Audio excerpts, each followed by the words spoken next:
Yo! When our local HOA chairwoman crashed her 70,000-pound Ford Raptor straight into my engineering workshop and smashed my late son's memory, she thought her title made her untouchable. She was dead wrong. Less than 3 hours later, I was sitting in my 13-ton tracked excavator, tearing the roof clean off her precious truck and crushing it into a pancake of scrap metal right in front of her face. Before watching the full story, drop a comment below and tell us where you're watching from, and please do not forget to subscribe to our channel so that you can get notified on daily videos. When my chief mechanic called, I honestly thought he was playing a cruel joke. He wasn't. The chairwoman of our local HOA had driven her massive, 70,000-pound jet black Ford Ranger Raptor straight through the roller doors of my engineering workshop. Not into the gravel visitor bays. Not onto my tarmac driveway. She drove it right into my mechanic's bay, and then she smashed the heavy bull bars of that truck into the last thing my son and I had ever built together before he died.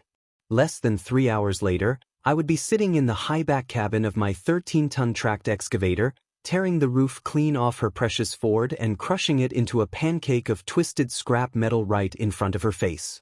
And somehow, that wasn't even the biggest blunder she made that damp Thursday afternoon.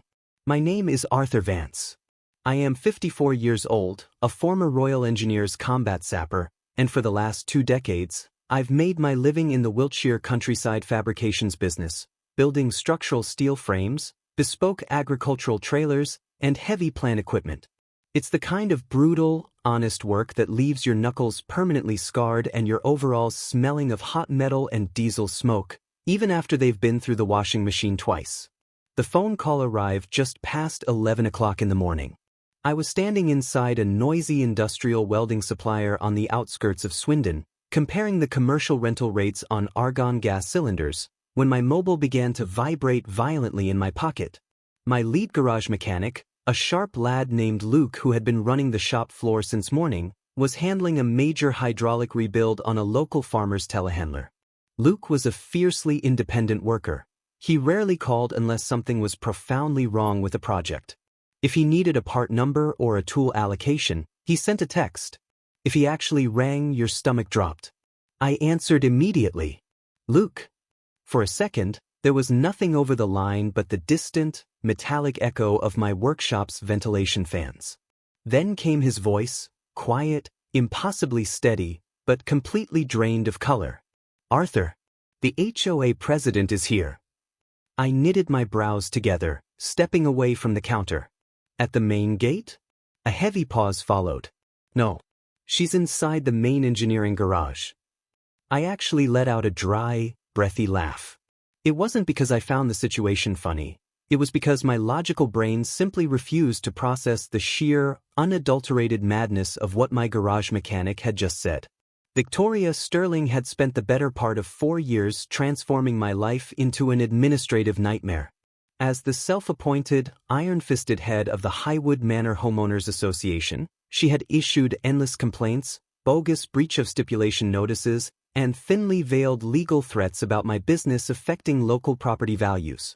But even an HOA tyrant wasn't unhinged enough to drive a vehicle directly into another human being's industrial workspace.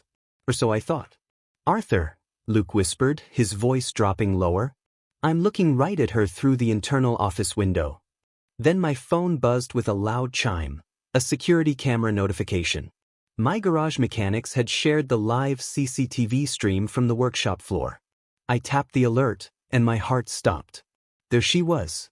Victoria Sterling, wearing an expensive tweed coat, standing in the center of my concrete workshop with a clipboard in one hand and her oversized designer sunglasses pushed onto the top of her head. Her monstrous Ford truck sat parked 20 feet behind her, leaking rainwater right next to my active fabrication tables.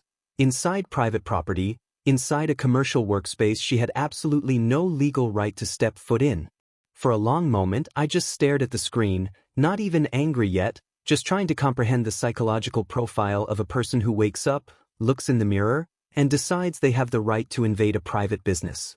On the live feed, Victoria was wandering between my heavy-duty welding beds like an HOA inspector assessing a manicured lawn. She was using her phone to take photos of my raw steel inventory, pointing aggressively at my plasma-cutting rigs, and talking rapidly to two men standing beside her. Neither of them wore the uniform of a health and safety officer or a county enforcement agent. They were private contractors, the kind of aggressive muscle people hire when they want intimidation disguised as an official HOA inspection. I slammed the argon cylinder pricing sheet down onto the counter so hard the clerk jumped behind the till. "Everything all right, Arthur?" I shook my head, my jaw locked tight. "No. Not even close." I was already pushing through the glass double doors before he could ask another question. Outside, the gray Wiltshire drizzle was cold against my face. I climbed into my Land Rover, threw it into reverse, and tore out of the industrial estate. My yard was 20 minutes away, but that drive felt like a 4-hour march through the mud. As I sped down the dual carriageway, I kept the live camera feed pinned to my dashboard mount. Victoria was still stalking around the building, still filming my tools, still gesturing wildly, acting exactly like she had bought and paid for the entire property. Then Luke's voice came through the speaker again, but this time, the artificial calm had shattered. My garage mechanic sounded incredibly small. "Arth, she just knocked over the Massey." Everything inside my chest went perfectly still. The Massey, a vintage, scaled-down showroom tractor model my son, Ryan, and I had finished rebuilding just 6 weeks before a black ice patch on the A303 took him away from us. It had been 6 years since that state trooper sat in my living room, but the pain hadn't shifted an inch. That little tractor wasn't worth 50 quid to anyone else. The red paint was chipped, and the steering alignment was slightly off, but it was the product of 3 months of freezing winter nights, endless cups of terrible instant coffee for me, and too many cans of ginger beer for him. It wasn't just a piece of fabricated scrap steel, it was a physical anchor to my son's memory. And looking at the screen, I didn't see a broken casting lying on the floor. I saw 6 years of grief being kicked into the dirt. I looked at the live feed. The primary tool shelf had been shoved aside. The little red tractor was lying on its side on the hard concrete, its front axle snapped clean in half. Something incredibly cold and heavy settled deep into my ribs. It wasn't explosive rage. It was the quiet, deliberate focus I hadn't felt since my final deployment with the Royal Engineers. The exact state of mind that takes over when an annoying situation escalates into a hostile operational environment. I gripped the leather steering wheel until my knuckles turned white. "Listen to me very carefully. Are the garage mechanics safe?" "Yes." "We're inside the office." "Have you locked the door from the inside?" "Yes, the deadbolt is turned." "Good. Smart lads. Stay away from the glass." I glanced back at the screen. Victoria was still pacing, completely oblivious to the fact that every single step she took was being logged in high definition onto an off-site cloud server. For the first time that morning, I stopped worrying about what she was doing. I started planning what the excavator was going to do to her truck. Because the HOA president had just marched into a high-security compound lined with commercial-grade surveillance, and if 4 years of dealing with bureaucratic tyrants had taught me anything, it was this: eventually, they get arrogant. And when they get arrogant, they leave a trail of evidence. The road back to the village cuts through sweeping chalk downs, ancient hedgerows, and long stretches of open farmland. Normally, I loved that view. That morning, the countryside was a blur. My eyes kept darting between the narrow country lanes and the flickering dashboard display. Victoria was still taking photos, treating my workshop like her personal playground. The truth was, none of this should have caught me off guard. Victoria had been eyeing my yard for years. Most people in the village assumed she just hated the noise of my grinders, but they were completely wrong. The workshop itself was just a minor obstacle. The real prize was the 8 acres of flat, undeveloped grazing paddock stretching out directly behind my barns. It wasn't high-grade agricultural land, just rough grass and a few mature oak trees, but that specific strip of dirt happened to be the only viable access point connecting the existing Highwood Manor HOA development to a massive, multi-million-pound parcel of land further east that was primed for luxury housing expansion. And Victoria knew it. The first time she ever approached me about the land was nearly 4 years ago, back when she still wore her polite, country matriarch mask. She had shown up at my workshop gate on a Saturday afternoon, wearing a spotless green barber jacket and carrying a basket of fresh scones from the village bakery. I should have flagged it right then. Nobody in this part of Wiltshire drives out to an engineering yard to hand-deliver baked goods to a man covered in grease unless they want something valuable. She stood in my yard talking about the harmonious growth of our community before casually mentioning that a major regional developer was looking to expand the HOA's boundaries. Then came the offer, £220,000 for a piece of family land that wasn't even on the market. I told her no, politely but firmly. She kept her synthetic smile intact, claimed she understood, and left. A month later, she returned with an increased figure. Then a third visit, then a fourth, the numbers growing more absurd each time. Every single time, I gave her the exact same answer. That paddock wasn't just commercial real estate to me. It was where Ryan had learned to drive the telehandler. It was where we'd spent wet Saturday mornings fixing broken agricultural machinery, arguing with the garage mechanics about football, and debating whether an old tractor engine could ever be saved. Some people saw a building plot, I saw my son's footprints. Victoria didn't care about the difference. The camera feed on my dashboard broke into static for a second as the Land Rover hit a massive pothole. Victoria was now standing near my primary workbench, gesturing toward the back wall while one of her contractors took a measurement. My jaw ached from how hard I was clenching my teeth.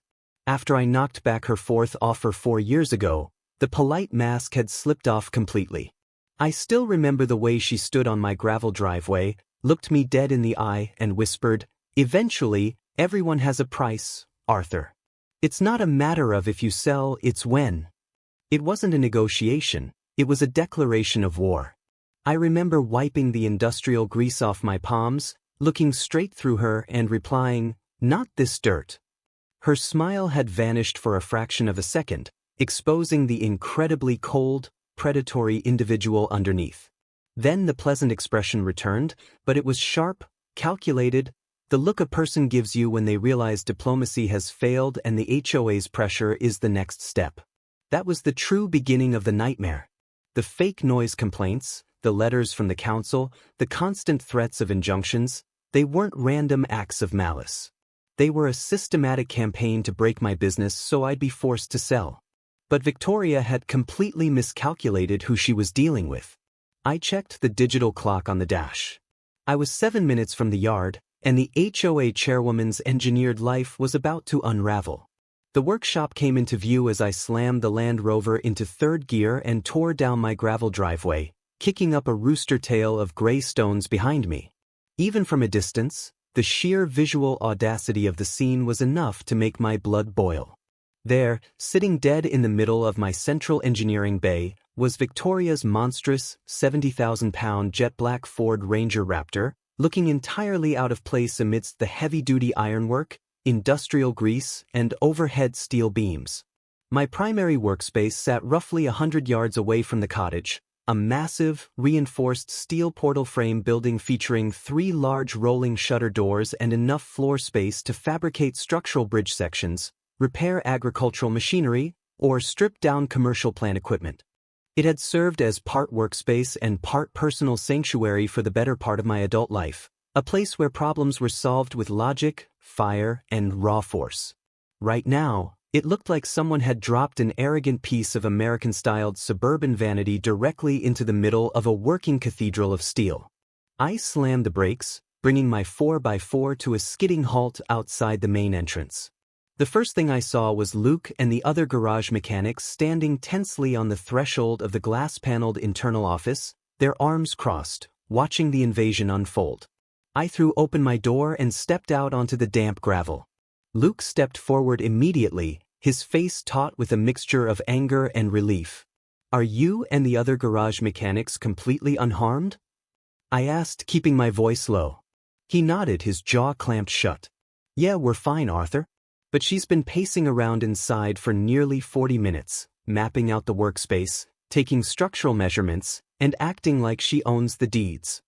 Long enough to trespass, long enough to cause structural damage, and long enough to cross a line from which there was no turning back."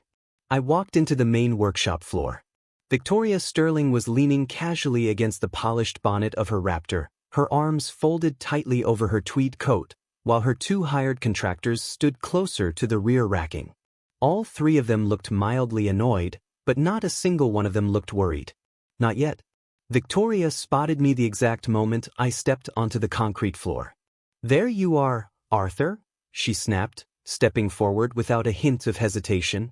"You need to explain exactly why your garage mechanics think they have the right to refuse me entry to my own investigation zone." I didn't answer her. Instead, I walked straight past her, ignoring her voice entirely, and knelt down next to the primary storage racking. There lay the shattered, brilliant red casting of the Massey Ferguson model tractor. The front axle was snapped clean into 3 pieces. The tiny rubber tire lay discarded in a pool of water dripping from her truck's wheel arches. My thumbs traced the cold metal edges of the broken casting. 6 years of memories, 3 months of cold winter nights with Ryan, reduced to a heap of broken scrap because this woman couldn't keep her hands to herself. I stood up slowly.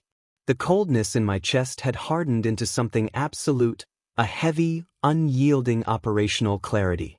Victoria scoffed, waving her clipboard. "Oh please, Arthur. Don't be so dramatic about a toy. We are here on official Highwood Manor Homeowners Association business to assess the severe structural and zoning violations your workshop poses to the local environment." I looked at her, then at the 2 contractors who were suddenly looking very uncomfortable, shifting their weight from foot to foot. "You have exactly 60 seconds to get out of my building," I said, my voice shockingly quiet. Victoria let out a sharp, aristocratic laugh, tapping her designer pen against the clipboard. "I am not going anywhere until my team completes the full site survey. And as for my truck, it stays parked exactly where it is until we are finished. You don't dictate terms to the HOA." I nodded once, perfectly calm. "Right. Luke, take the garage mechanics and step outside onto the gravel apron. Now." Luke didn't ask questions. He saw the look in my eye, the exact look that usually preceded a controlled demolition back in my army days. He gathered the lads and moved them swiftly out of the bay doors. Victoria watched them leave, a smug expression of total victory washing over her face. She truly believed her title made her untouchable. She truly believed the world would always bend to her clipboard. I turned on my heel, walked out of the double doors, and strode directly toward my 13-ton tracked excavator parked near the aggregate bays. The machine was massive, its heavy steel track pads resting on the gravel, its massive yellow digging bucket lined with jagged, high-tensile steel teeth designed to rip through bedrock and reinforced concrete. I climbed up the steel access ladder, threw open the heavy cabin door, and dropped into the high-back suspension seat. I turned the ignition key. The massive turbodiesel engine roared to life with a deafening, earth-shaking rumble, coughing a thick plume of black smoke into the damp Wiltshire air. I engaged the hydraulic safety lever, and the entire machine vibrated with raw, unadulterated power. Inside the workshop, Victoria's head snapped toward the window, her smug smile faltering as the ground beneath her feet began to shake. I manipulated the heavy joystick controls, spinning the excavator's superstructure around on its tracks. The steel pads groaned and tore into the gravel as I drove the 13-ton monster straight toward the open central bay of the workshop. Through the reinforced glass of the cabin, I could see Victoria and her 2 contractors freezing in absolute horror as the massive yellow arm of the excavator framed the entrance. They scrambled backward, fleeing toward the far corner of the garage floor as I brought the tracks to a halt right at the threshold of the bay. The shadow of the massive digging bucket completely eclipsed the front of her precious black Ford Raptor. I lowered the heavy hydraulic stabilizers, locking the excavator to the earth. Victoria rushed toward the side office window, screaming something completely muted by the roar of my engine, her face twisted in a mask of pure, unadulterated panic. She waved her clipboard frantically, pointing at her 70,000-pound truck. I didn't blink. I pulled the right joystick back, hoisting the massive boom high into the rafters of the workshop, and then swung the heavy steel bucket directly over the roof of the pristine Ford Ranger Raptor. I paused it there for a fraction of a second, letting her look at the sheer scale of the machinery she had challenged. Then, with a smooth, continuous motion of my hands, I pushed both joysticks forward, bringing the full, devastating weight of the 13-ton hydraulic arms straight down onto the roof of her truck. The sound was magnificent.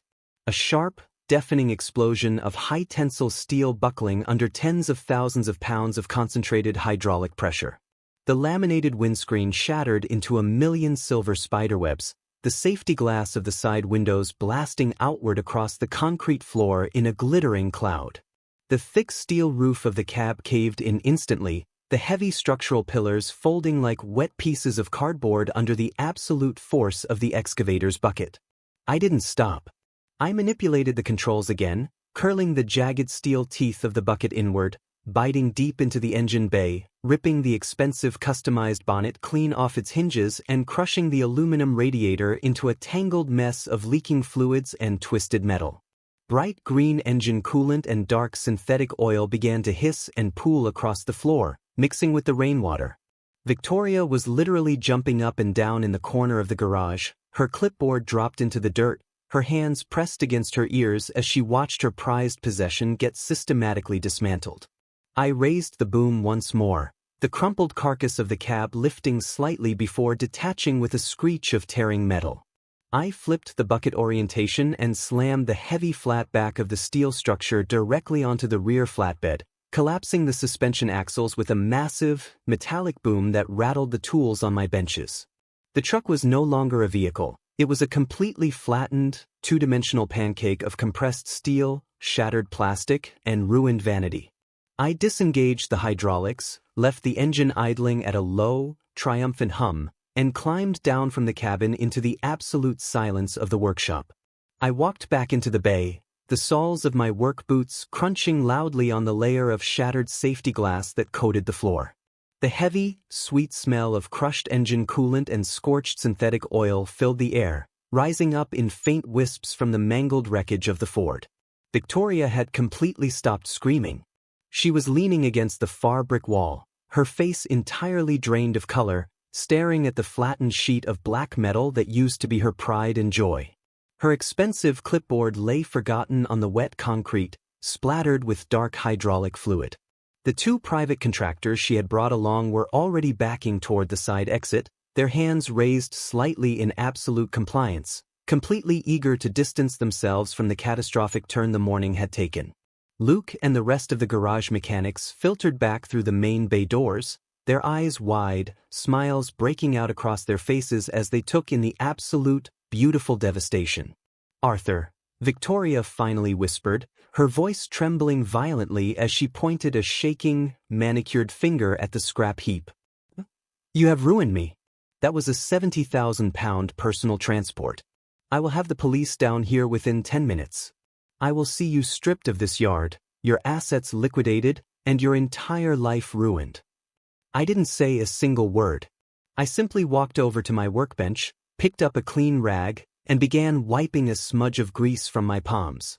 The absolute, icy focus of my combat engineer days hadn't faded a single millimeter. I turned to look at Luke, who was already leaning against a fabrication table with his arms crossed, watching the HOA chairwoman unravel. "Luke," I said smoothly, my voice echoing in the vast, quiet space of the garage. "Get the master security laptop up and running in the office. I want the 4K footage of her unauthorized entry, her tampering with our equipment, and her destruction of Ryan's model tractor backed up onto our secure servers immediately." The mention of the security cameras seemed to hit Victoria like a physical blow. Her head snapped upward, her eyes darting across the high steel rafters until she spotted the blinking blue LEDs of my commercial-grade surveillance system.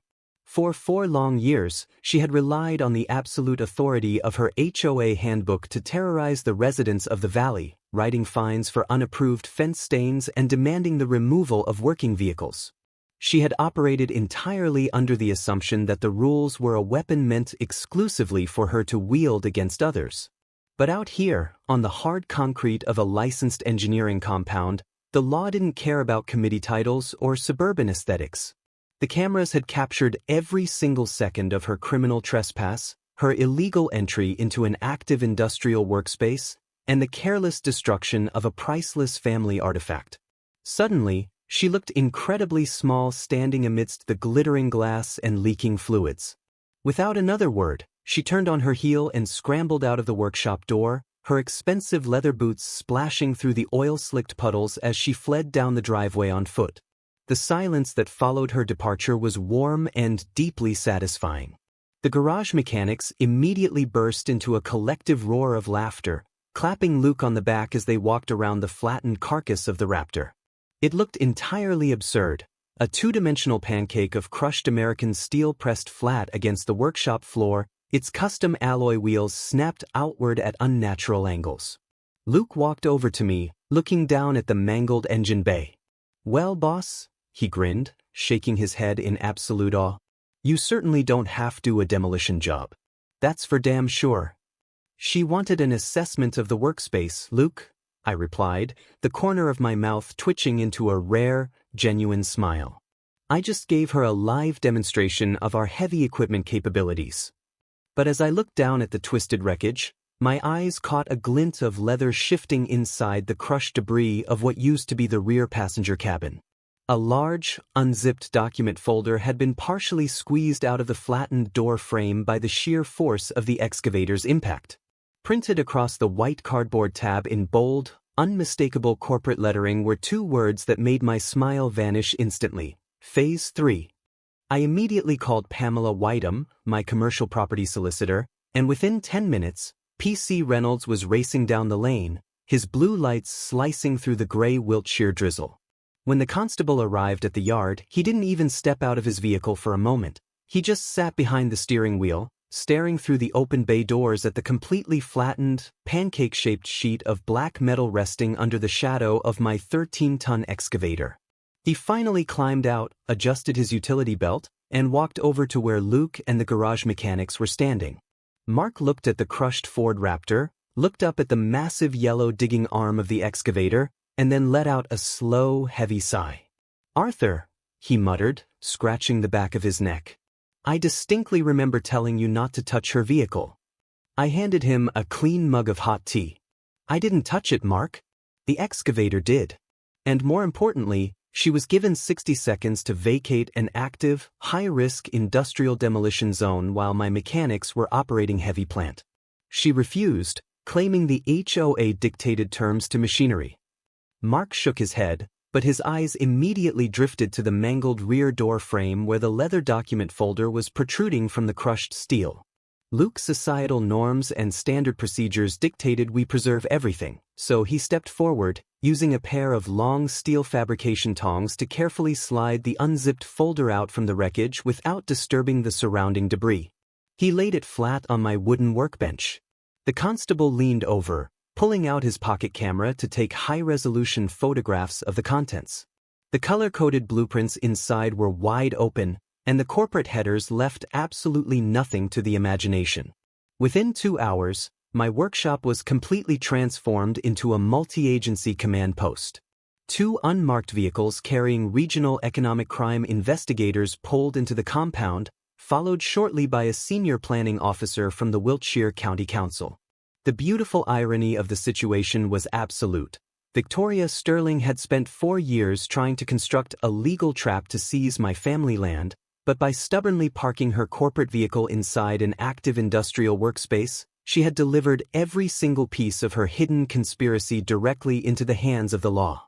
By mid-afternoon, Pamela arrived at the garage, her eyes lit up with the predatory focus of a lawyer who knew she had just won the lottery.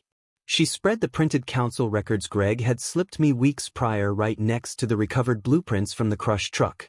The maps matched perfectly down to the millimeter. The yellow access corridor designed for Mountain View Development Services ran directly through my 8-acre paddock, providing the sole viable connection for their multi-million-pound luxury estate expansion.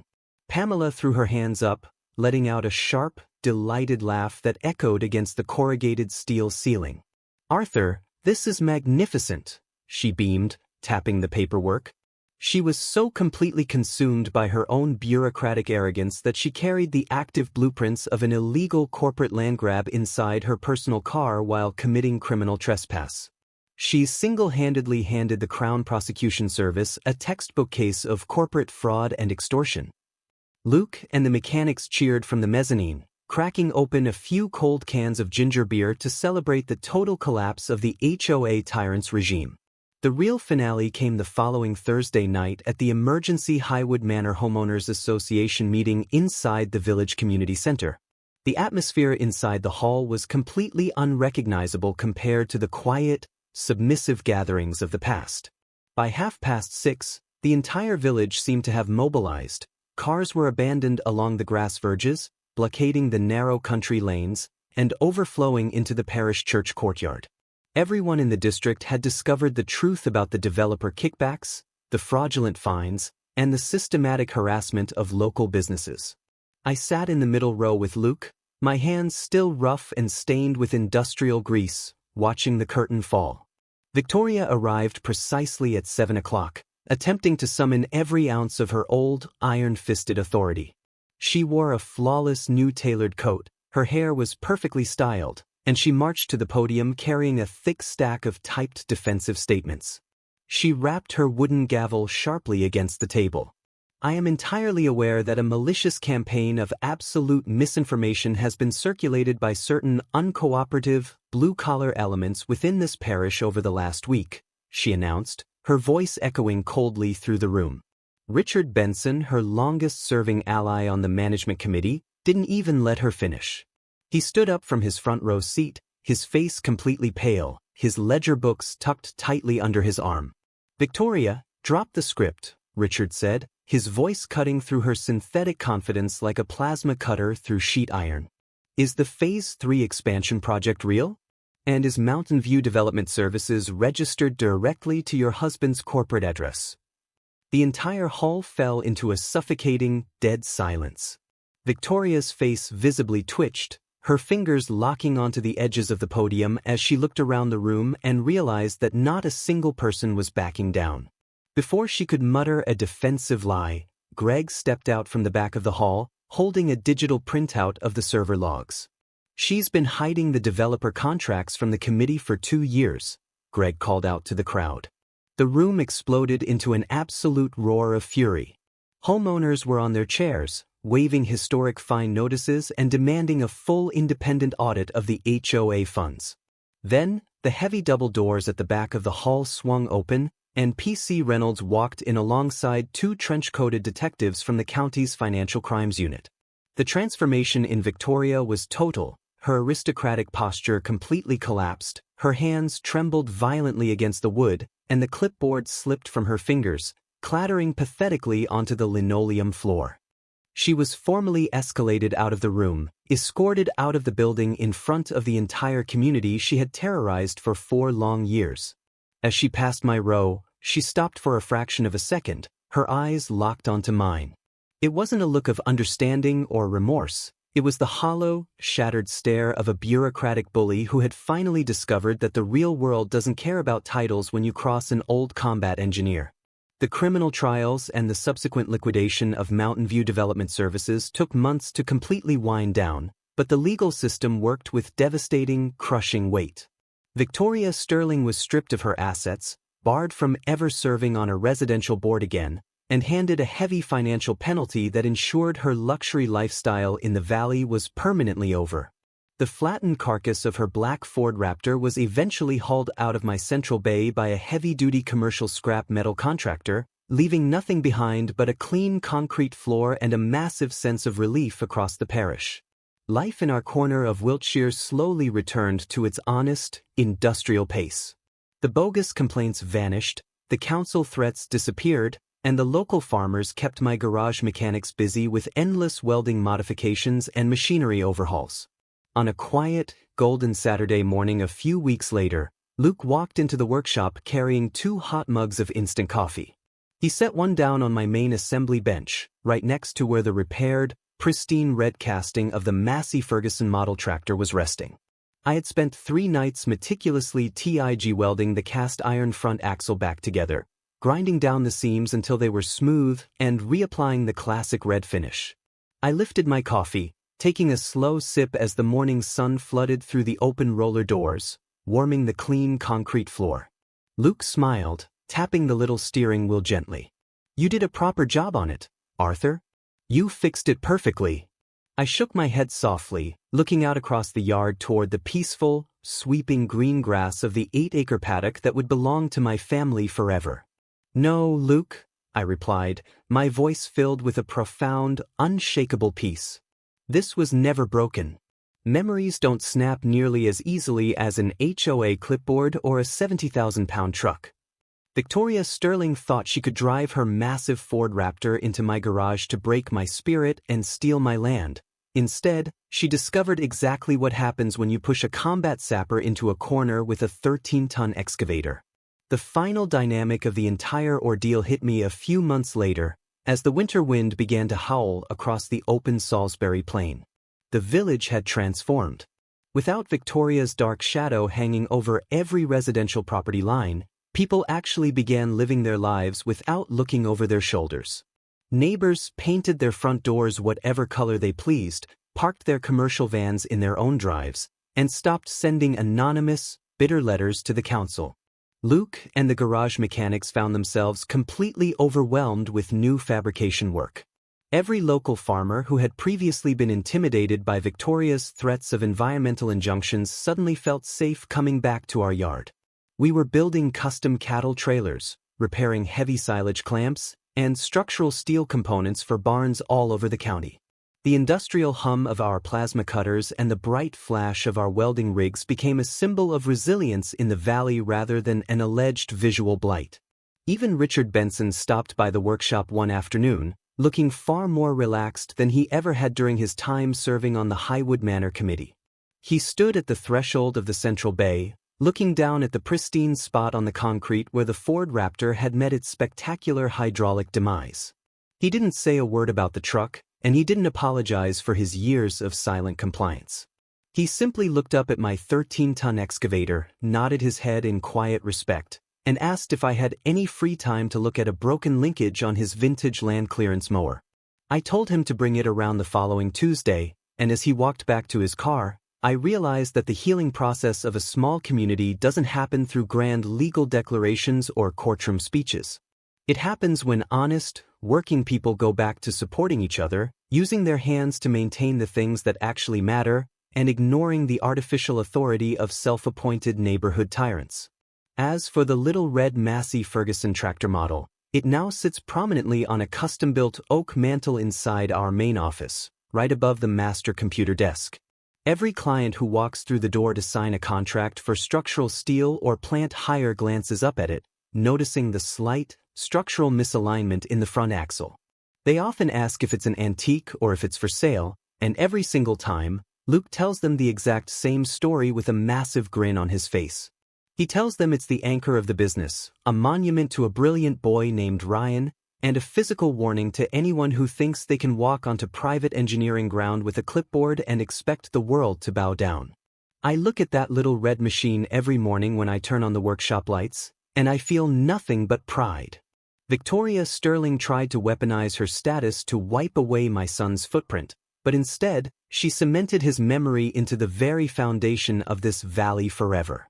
Now, with the yard running at maximum capacity and the paddock secured for generations to come, the future looks completely clear. I still wake up before dawn, my joints aching slightly from decades of heavy labor and military service, but the air in the workshop smells exactly the way it should, of fresh ozone, cutting oil, and honest productivity. The excavator sits parked outside, its massive bucket resting quietly on the gravel apron, a silent sentinel watching over our property boundaries. We never needed to build a steel cage to protect what belonged to us. We just needed a bit of old-fashioned tactical focus, the unyielding loyalty of a crew of talented garage mechanics, and the raw, unadulterated power of 13 tons of Wiltshire iron. The battle for Highwood Manor was over, and the working men had won.